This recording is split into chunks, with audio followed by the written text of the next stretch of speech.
আল্লাহ তাআলার রহমতে শুরু করছি। আজকে যারা ক্লাস 9-10 যোজনী বের করতে পারবে না তাদের যোজনী নিয়ে একটি টেকনিক নিয়ে আসছি। দেখেন কিভাবে শুরু করতে হয়।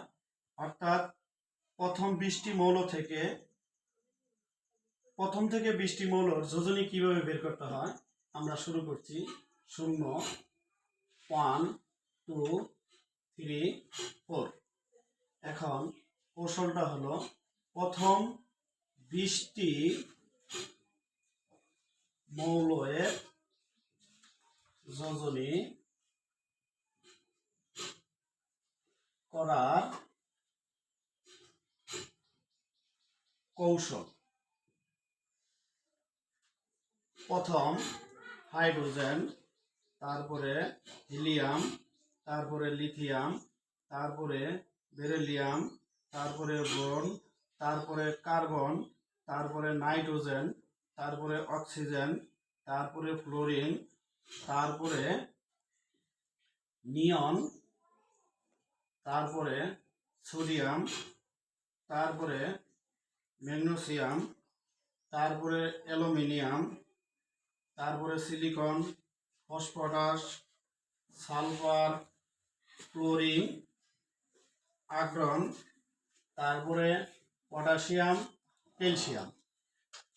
প্রথম 20টি মৌল যে যোজনী বের করতে হয় আমরা জানি।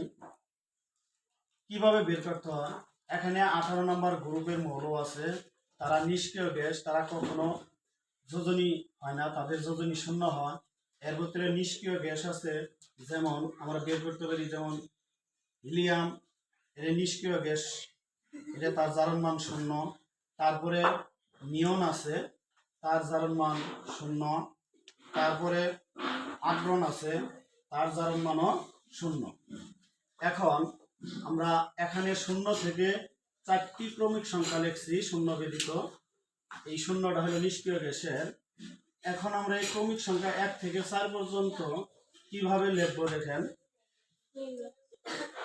আমরা নিচ থেকে 0 থেকে শুরু করছি, এই বাদ দিয়ে আমরা লিখবো হলো হিলিয়াম, এটা 1, তারপরে 2, তারপরে 3, তারপরে 4। আবার 4-এর উপর সংখ্যা থেকে এই পর্যন্ত আবার লিখবো 3, 2, 1।